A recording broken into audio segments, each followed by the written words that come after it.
2주 전부터 우리는 The Unbreakable, AI 시대의 그리스도인이라는 새로운 설교 시리즈를 시작을 하였습니다. Unbreakable 무슨 뜻이죠? 무슨 뜻이라고 했죠?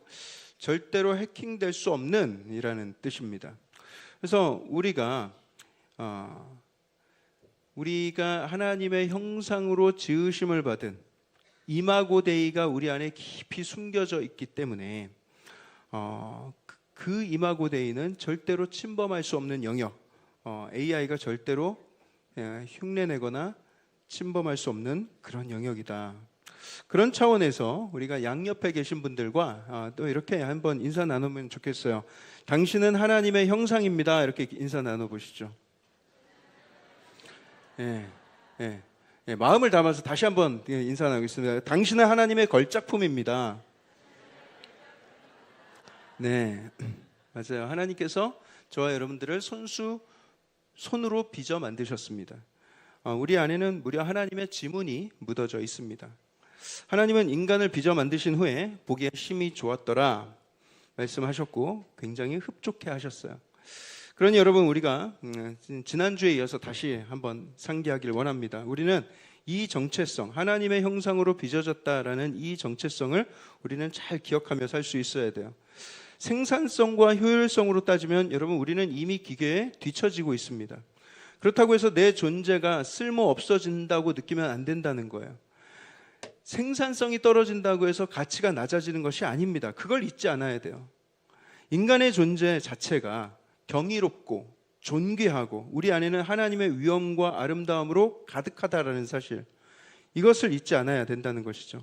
여러분, 오늘날 우리가 인류가 지금까지는 한 번도 경험하지 못했던, 지금까지의 그 어떠한 변화와 변혁보다 더 강력하고 더 충격적인 변화의 소용돌이 속에 우리는 들어와 있습니다.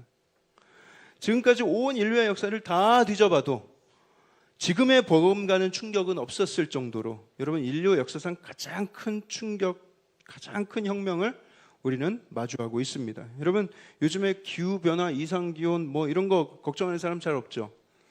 나라의 경제, 부동산 걱정하는 사람도 이제 쏙 들어갔습니다. 오늘날 최대 관심사는 어느새 쑥 들어온 AI 시대입니다. 이 변화가 마치 쓰나미같이 지금 밀려오고 있기 때문에 이런 상황에서는 다른 그 어떤 문제도 다 별거 아닌 게 되더라고요. 우리가 지금 마주하고 있는 이 현실을 제4차 산업혁명이라고 이야기를 하는데, 제1차 산업혁명은 증기기관의 발전이었습니다. 그것은 우리가 힘을 사용하지 않아도 되는, 우리의 힘을 대신해주는 혁명이었어요. 그러다가 전기가 발전되고 컨베이어 벨트가 만들어졌습니다. 전기와 전구가 발명이 되니까 밤에도 불을 켜놓고 계속해서 일할 수 있게 되었어요. 컨베이어 벨트를 통해서 공장의 생산 라인이 만들어졌습니다. 그게 제2차 산업혁명입니다. 그러다가 제3차 산업혁명은 컴퓨터와 인터넷의 발명으로서 다시 완전히 새로운 세상으로 바뀌었죠. 1차, 2차 혁명을 통해서 몸이 편해졌다면 이제 3차에서는 전 세계의 거리가 무의미해지고 나라와 나라 사이가 가까워지고 지구촌 시대가 열리고 정보의 바다가 열렸어요. 전 세계가 인터넷을 통해서 다 연결이 되었습니다. 인간은 필요할 때마다 원하는 정보를 언제든 쉽게 얻을 수 있게 되었습니다. 그런데 기술의 발전이 거기서 멈추지 않았어요. 제3차 혁명 시대까지는 기계의 역할이 굉장히 제한적이었습니다. 키보드로 사람이 명령어를 입력하지 않으면 기계는 스스로 아무것도 할 수 없었어요. 원하는 것을 입력하는 그 주도권이 사람에게 있었습니다. 근데 딱 오늘 기준으로 이제 말씀을 드리면 그 주도권은 아직은 인간한테 있는 것 같은 느낌이에요. 하지만 지금부터는 정말 우리가 긴장하고 예의주시해야 되는 이런 상황이 이제 펼쳐지게 되는데, 뭐냐면 이 AI가 스스로 학습하고 스스로 지능을 키워갑니다. 사람의 지능은 한계가 있어요. 계산 능력, 암기력, 이해력, 집중력, 문해력, 모든 면에서 인간의 지능은 한계가 있습니다. 그런데 오늘날의 기계들은 거의 그 능력이 무한대입니다. 데이터를 막 스스로 다 수집하고요, 스스로 이해하고 학습하고 그 이해한 그 데이터를 바탕으로 스스로 재생산하는 능력까지도 갖췄어요. 그렇게 한번 수집되고 생산되고 저장된 지식은 소멸되지 않습니다. 우리는 배웠다고도 금방 까먹잖아요. 여러분 지난주 설교 본문이 뭐였어요? 보세요. 까먹잖아요. 예. 우리는 까먹어요. 그렇지만 AI에 쌓인 지식은 거의 불멸입니다. 이건 불멸이에요. AI가 발달하고 있다는 것은 사람이 뭘 계속 업그레이드 시키고 사람이 막 노력해가지고 거기에 무슨 능력을 얹고 그런 차원이라기보다는 AI 스스로가 진화하고 있는 것이죠. 인류가 지은 모든 책들, 사람이 쓴 모든 문장들, 사람이 만든 그 음악과 시와 예술 작품들, 논문, 에세이, 블로그, 사람들이 주고받은 인터넷 채팅 대화까지도 전부 다 흡수해서 데이터화하고요. 새로운 지식을 창출해낼 수 있다라는 것입니다. 그 양과 속도도 어마어마한 데다가 끊임없이 재생산하고 새로운 지식을 창출하다 보니까 그 발전 속도가 사실 가늠도 되지 않아요. 공학 박사들 막 20년, 30년 연구하고 어렵게 발견해낸 것을 불과 요즘에는 AI가 몇 분, 몇 초 그렇게 논문들을 학습해서 발견해내고 이전의 논문들의 오류도 다 지적하고 수정해냅니다. 모든 산업 분야가 다 그런 영향을 받겠지만 특히 의사들의 예를 들어보면 여러분 전문의가 되는 과정이 얼마나 힘들고 깁니까? 의사가 되기 위해서 얼마나 많은 의학 지식을 배우고 이해하고 암기하고 해야 됩니까? 그런데 이제부터는 AI가 인간의 모든 의학 지식, 모든 의학 논문들, 모든 임상 실험 결과, 모든 데이터를 순식간에 섭렵하고 새로운 의학 기술까지도 만들어낼 수 있는 그런 능력이 있어요. 앞으로 몇 년 안에 지구상에 가장 유능한 그 외과 수술 의사들, 외과 전문의들보다 훨씬 더 실력이 뛰어난 로봇 수술 전문의가 등장하게 될 거라 예상합니다. 불과 몇 년 안에. 그렇게 되면 저 아프리카 오지에서도 세계 최고의 실력으로 무장한 그런 외과 전문의 로봇이 투입될 수 있는 거예요. 365일 24시간 지치지 않고 전기만 공급하면 계속해서 수술하고 일할 수 있는, 실수도 인간보다 훨씬 더 줄어드는 그런 로봇. 제약 기술은 어떻습니까? 상상을 초월할 정도로 발전하게 될 거예요. 인간에게 가장 필요한 약들을 계속 개발해낼 것입니다. 제조 비용도 엄청나게 낮아질 거예요. 고급 인력이 투입되지 않아도 되고 설비 투자 조금에다가 전기만 공급하면 되니까 생산성이 극대화될 것입니다. 생산 비용은 점점 0에 가까워질 거예요. 인류는 어쩌면 이 엄청난 기술, 이것을 굉장히 저렴하게 누릴 수 있는 그런 특권을, 그런 혜택을 누릴 수가 있게 될 것입니다. 그런데 그 이후로도 AI는 멈추지 않고 계속해서 진행이 더 발전되고 계속해서 더 빠른 속도로 진화하게 될 것이다. 점점 더 빠르게. 자, 여러분 좋을 것 같습니까? 좋습니까, 여러분? 그런 세상에 오면? 여러분, 인류 전체의 지능보다 AI가 똑똑해지는 시점이 옵니다. 그 기점을 singularity라고 부르는데, 여러분 이 한국어로 이 기점을 특이점이라고 이렇게 해석을 하더라고요. 여러분 이 기술이 이 singularity 특이점에 도달하는 것이 어떤 의미냐면 AI가 인류 모든 지능을 추월하는 것입니다. 인간이 더 이상 AI를 이해하지 못하는 그런 시기가 된다는 것이죠. AI가 인간의 지능보다 훨씬 더 똑똑하기 때문에 그 이후부터는 인간이 AI를 이해할 수도 없고 AI를 가늠할 수도 없고 AI가 뭘 할지 예측할 수도 없고 통제할 수도 없는 그런 기점을 말하는 것입니다. AI가 무슨 일을 벌이는지 파악조차도 안 되는 그런 기점. 여러분 그것도 굉장히 위험하지 않겠습니까? 근데 문제는 그 이후에 AI가 사람을 속이기도 하고 사람을 갖고 노는 지경까지도 이를 수 있다는 거예요. Singularity라는 불리는 이 특이점, 이것을 지나게 되면 AI가 무슨 일을 벌이는지 알지 못한다. 유발 하랄이라는 아주 유명한 역사학자가 있어요. 사피엔스라는 책을 쓴 사람인데 그분이 이런 비유를 하더라고요. 집에서 기르던 말을 시장에 나가서 파는데 이 말을 팔려고 하는 주인과 이 말을 사려고 하는 사람 사이에 이런저런 대화가 있는데 이 말 눈앞에서 바로 코앞에서 번쩍번쩍한 금화가 서로 막 오가고 막 대화가 오가고 하는데 말은 그걸 그냥 눈을 멀뚱멀뚱 뜨고 바라만 보고 있는 것이죠. 이 불쌍한 짐승은 그 모든 과정을 다 보기도 하고 다 듣기도 하고 했지만 이 주인과 이 상인 사이에 일어나는 이 모든 거래 시스템을 이해할 수가 없는 거예요. 이 말에게는 너무나도 이해하기가 복잡한 상거래 시스템일 뿐입니다. 우리 인간도 조만간 그런 말 같은 신세가 될 수 있다는 거예요. AI가 금융 시스템을 발명하고 그 금융 시스템을 얘네들이 운영하고 그 금융 시스템, 그 결제 시스템 안에서 우리 인간은 그냥 그걸 너무 복잡해서 이해할 수 없이 그냥 AI가 만들어 놓은 그런 시스템 안에서 그냥 순응하면서 살아야 되는 그런 비참함이 우리에게 찾아올 수 있다라는 것입니다. 사랑하는 성도 여러분, 이게 이전의 1차, 2차 산업혁명과는 완전히 다른, 그때는 우리 인간을 그냥 좀 덜 힘들게 만들 정도의 그런 혁명이었다면 이제는 아예 인간을 덜 움직이게 만들고 덜 생각하게 만들고 그러다가 결국에는 덜 인간답게 만드는 그런 위험에 처해 있다는 것이죠. 우리가 정신 차리지 않으면 우리 안에 보물처럼 심겨져 있는 우리 안에 이 인간다움, 이것을 우리가 적극적으로 지키려고 하지 않는다면 우리는 인간의 존엄을 굉장히 쉽게 잃어버릴 수 있다. 많은 사람들이 그 싱귤러리티에 이미 도달했다, 특이점을 이미 지났다 이렇게 주장하는 사람이 있는가 하면 아니다. 앞으로 2, 3년 정도 더 있어야 된다. 5년 걸릴 것이다. 의견이 분분합니다만 분명한 것은 그 특이점이 오지 않을 거라고 말하는 사람은 한 사람도 없습니다. 2, 3년 안에 올 거라고 보는 사람들이 대다수예요. 여러분, 그렇다면 우리가 두려워하고 걱정만 하고 있을 것인가?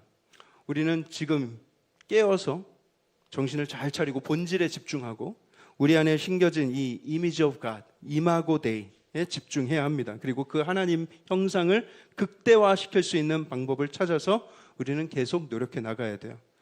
우리가 이 시대를 살면서 지켜야 될 하나님의 형상 이마고 데이는 첫 번째는 사색하는 인간입니다. 사색하는 인간.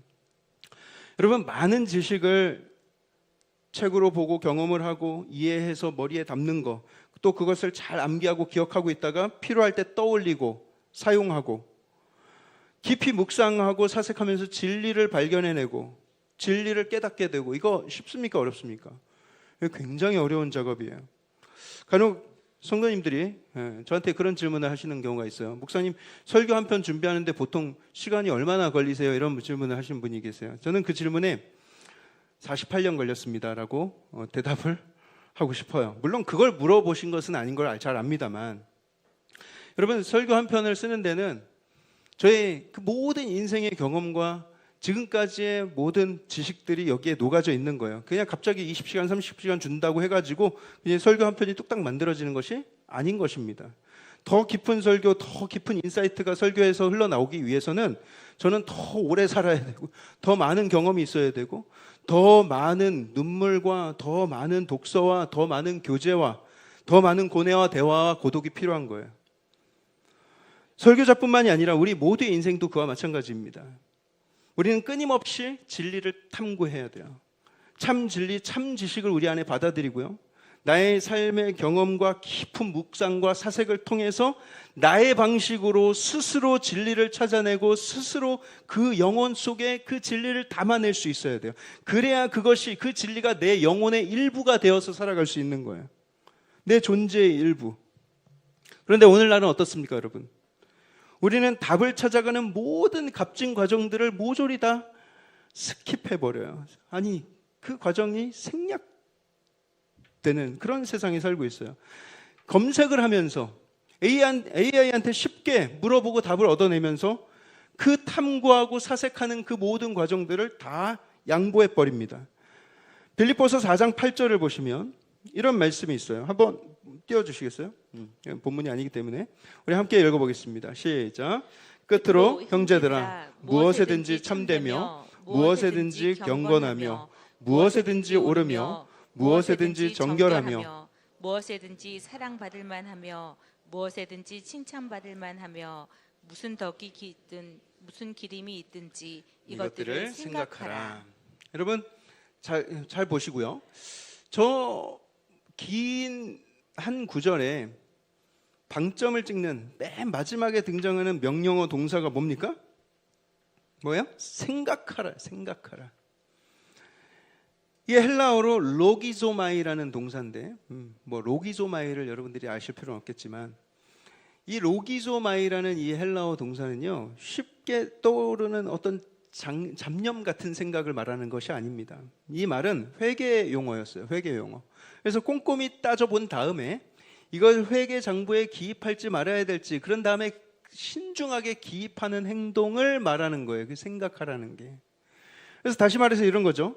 형제들아, 너희가 살아가면서 참된 것이 무엇인지, 경건한 것이 무엇인지, 정결한 것, 사랑받을 만한 것, 칭찬받을 만한 것이 무엇인지, 무엇이 덕이 되는지, 무엇이 기림이 되는지 꼼꼼히 따져보고 회계장부에 신중하게 잘 기록해라. 여러분, 우리 마음에 아주 중요한 장부가 있다고 생각을 해보세요. 그 장부에다가 하나님은 참되고 경건하고 정결하고 사랑과 칭찬받을 만한 것, 덕이 되고 기림이 될 만한 것들을 신중하게 기입하며 살기를 원하세요. 왜냐하면 우리 마음 가운데, 장부 가운데 잘못 기입하면 이 고치기가 쉽지 않아요. 그러니 우리가 이거 하나하나 받아들일 때마다 신중해야 하는데, 여러분, 오늘날 우리가 그런 자세로 모든 것을 신중하게 묵상하고 신중하게 분별하며 살아야 할 때라는 거예요. 쉽게 답을 얻어서 그냥 아무렇게나 우리 영혼에 다 담으려고 하면 안 된다라는 것입니다. 우리 영혼에 진짜 유익이 되고 살이 되고 피가 되는 것은 쉽게 얻어지지 않습니다. 왜냐하면 이 세상이 타락하고 오염되었기 때문에 이 세상의 지식과 정보들을 막 무분별하게 받아들이면 나중에 우리 안에 온갖 정크들이 다 쌓이게 될 거예요. 신중하게 꼼꼼히 고민하면서 무엇이 정결하고 무엇이 참된 것인지, 무엇이 주님께 사랑받을 만한 것인지 묵상하고 사색하고 확신이 다 된 다음에야 내 영혼의 장부에 조심스럽게 새기면서 살아가야 되는 거예요. 수많은 정보가 난무하는 세상입니다. 당장에 여러분들 유튜브 앱만 열어봐도요, 계속해서 내가 관심 가질 만한 것들을 계속 제공해 줍니다. 그걸 피드해 준다고 그러죠. 피드. 피드가 무슨 뜻이에요? food, feed. 먹이를 준다는 뜻이에요.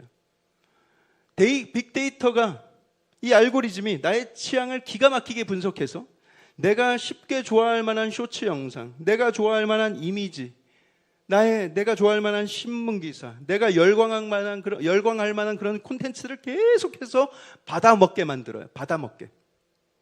여러분, 돼지한테 계속 먹이를 던져주면요, 돼지는 나중에 뭘 던져줘도 이게 뭐 음식인지 쓰레기인지 똥인지 그걸 분별 없이 계속 받아먹고 꿀꿀꿀꿀, 나중에 뭘 던져줘도 다 먹인 줄 알고 다 삼켜버립니다. 이 알고리즘이 감히 우리 존엄한 인간들에게 계속 우리를 피드하면서 먹이를 던져주면서 인간을 그런 돼지처럼 만들고 있어요.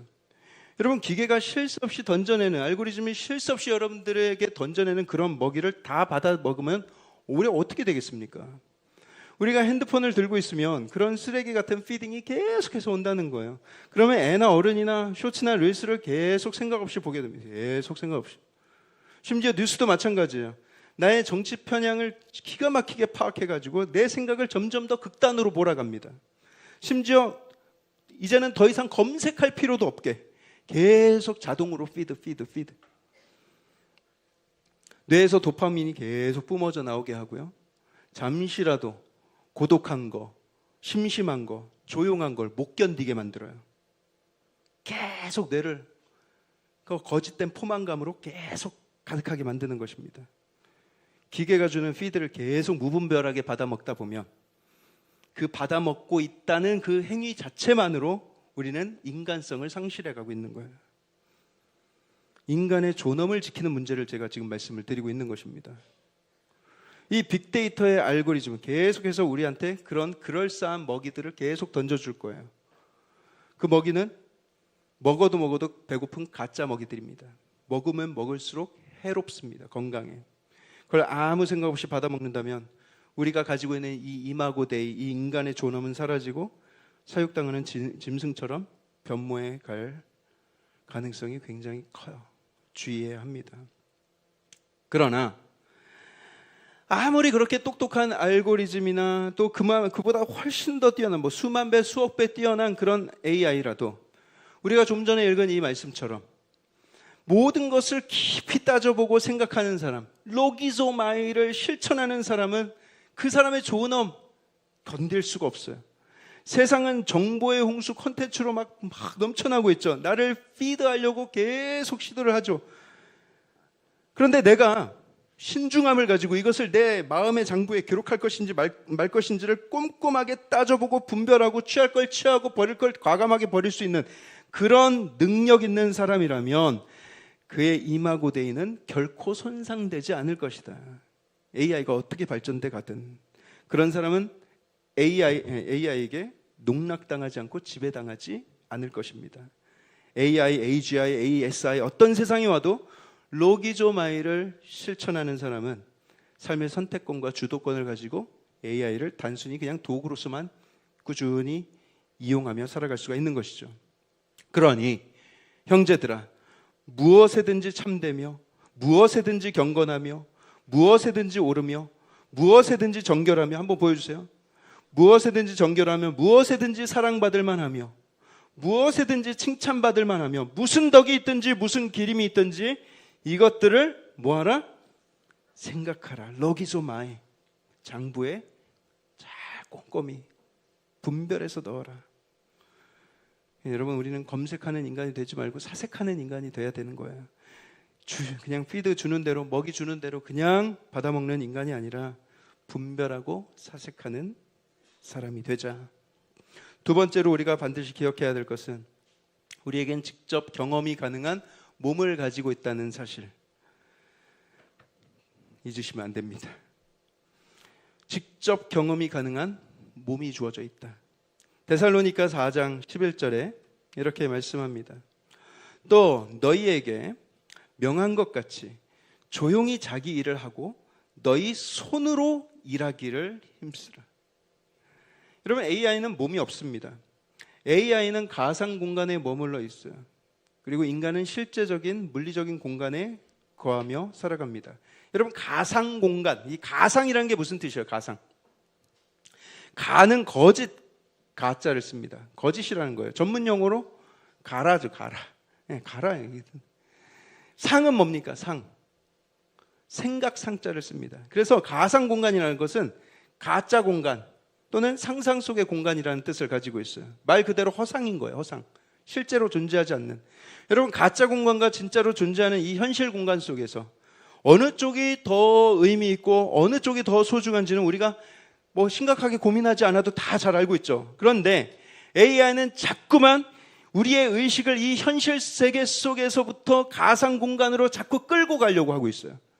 게임에 중독된 사람들, 미디어 영상에 빠져 살아가는 사람들, 다 이 현실에서 가상 공간 속으로 우리를 끌고 가려는 시도입니다. 기술의 발전으로 인해서 사람들은 점점 몸을 움직이지 않아도 이전보다 더 많은 일들을 그냥 책상에 앉아서 처리할 수 있게 되었어요. 물리적 세계에서의 경험이 그만큼 줄어들었습니다.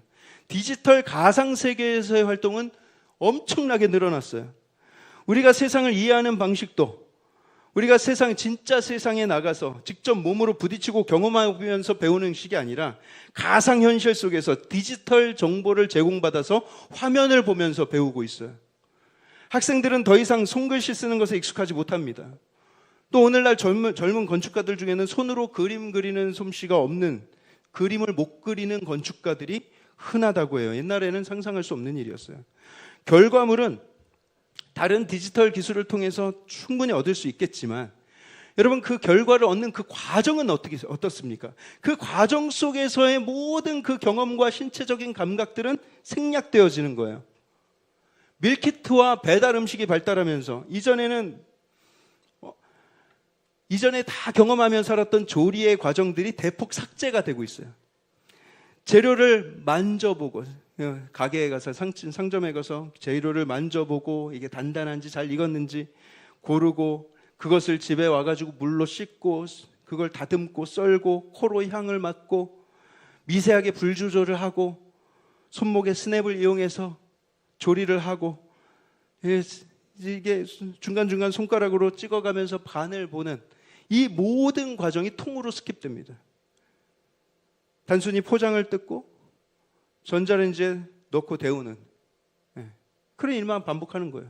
띵동 누르면 문 열어주는 그것만 반복하는 거예요. 그러다 보면 여러분, 우리가 식재료에서 느낄 수 있는 이 질감이나 신선도, 이 손끝으로 느껴지고 혀끝으로 느끼는 그런 능력들이 다 무뎌집니다. 다 무뎌져요.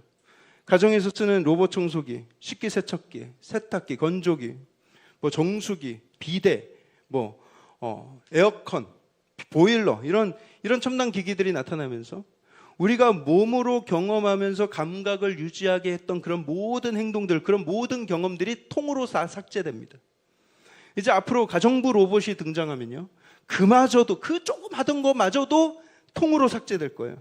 사람의 감각은 더 많이 무뎌지고 감각을 이용해서 할 수 있었던 수많은 창조 행위도 함께 삭제되어 갈 것입니다. 그 능력들이 아예 사라져 버리는 거예요. 걸레를 빨아가지고 짜서 짜면서 이 근육이 늘어나죠. 이두박근, 삼두박근. 그것을 빨아가면서 바닥을 힘주어서 눌러 닦거나 설거지를 하면서 그릇에 그 뽀득거리는 그런 느낌을 확인하는 그런 몸의 피드백이 다 사라져 버렸다는 거예요. 그럼 오해는 말아주세요. 제가 그 가정에서 그런 첨단 기기를 사용하는 그것이 부정적이다 이런 뜻이 아니에요. 다만 우리가 살아갈 때 그런 기술 발달로 인해서 우리가 무엇을 잃어가고 있는지를 돌아볼 수 있어야 된다는 거예요. 이걸 한번 생각해 보자는 거예요.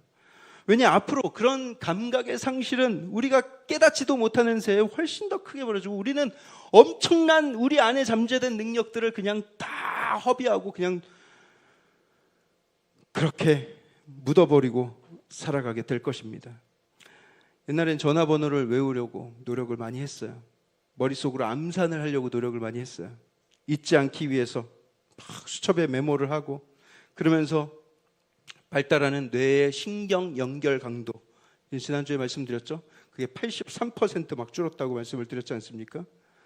그러니 여러분, 그런 경험들,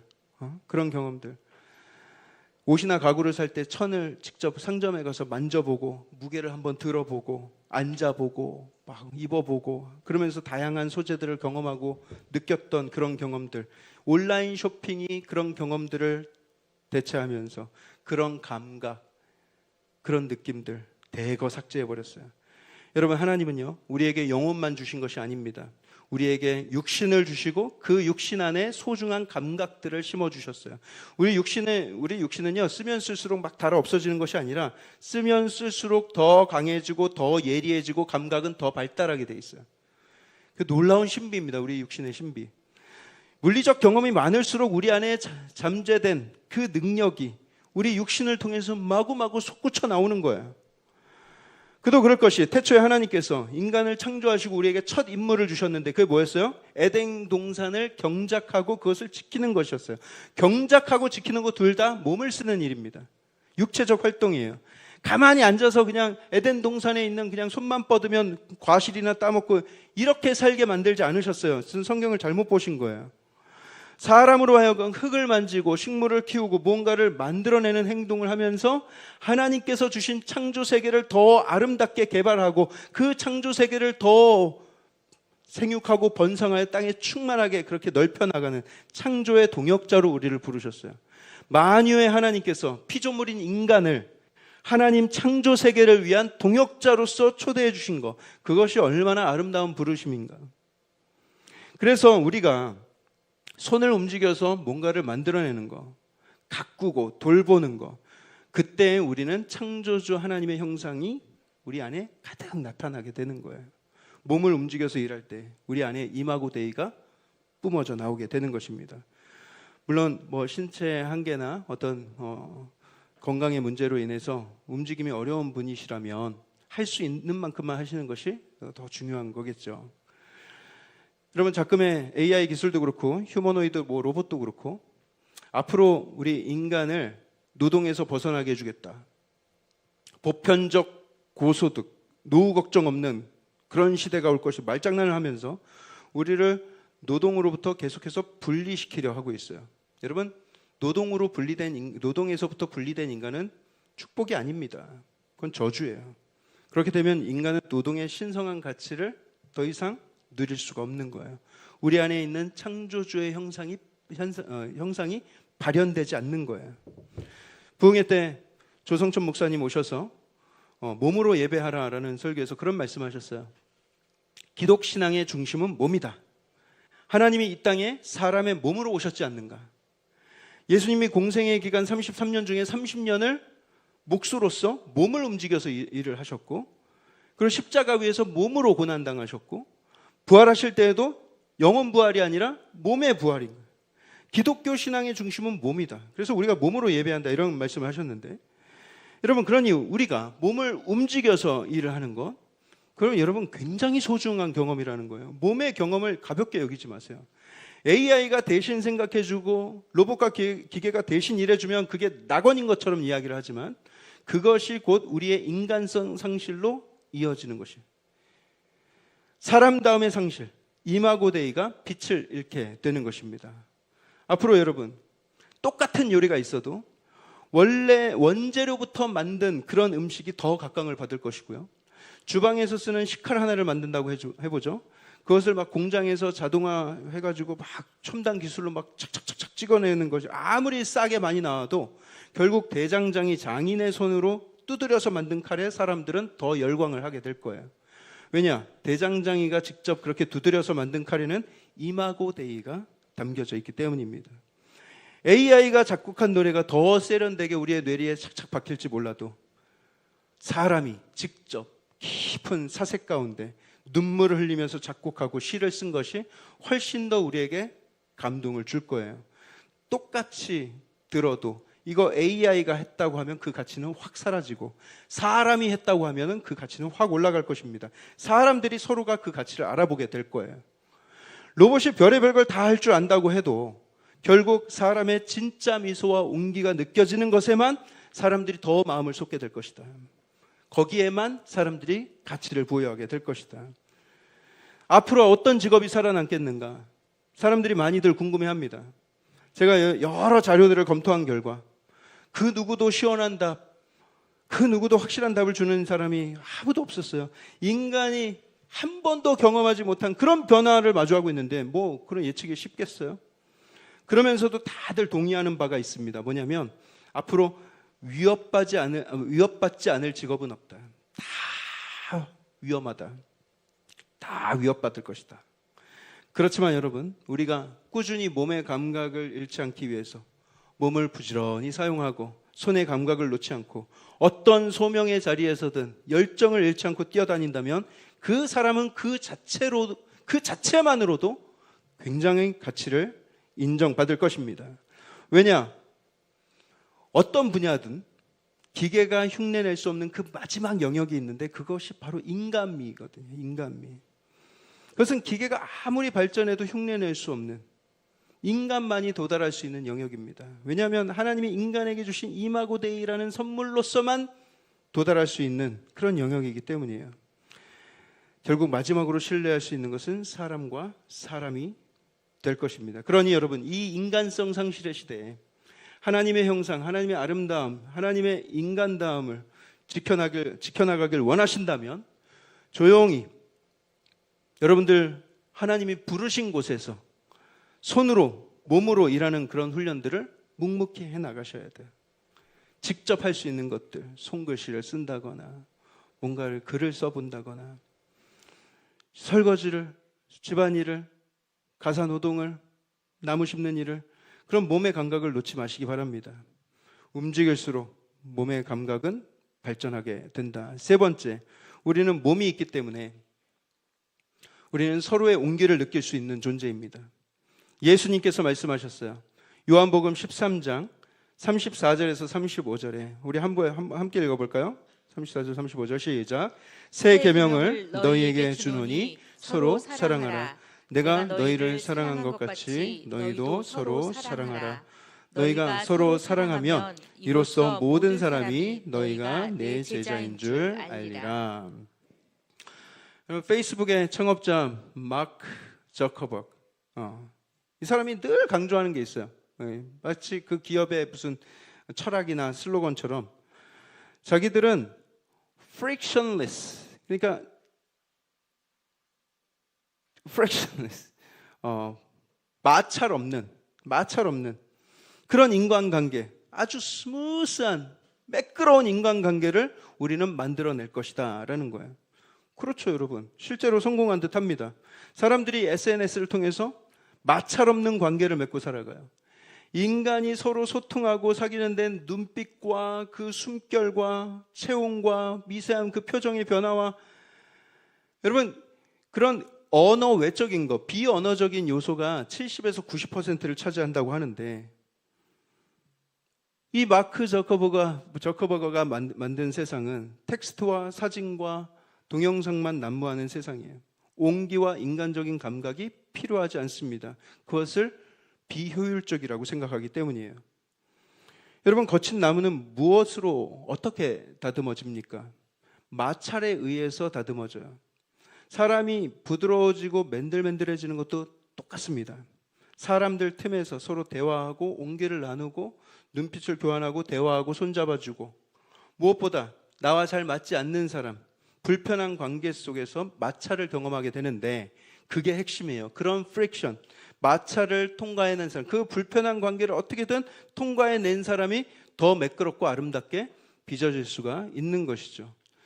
그런 사랑 없이, 그런 희생 없이, 그런 자기 부인 없이 온라인의 그 무미원조한 그런 피상적인 교제만으로 결코 그 인격이 다듬어질 수 없다.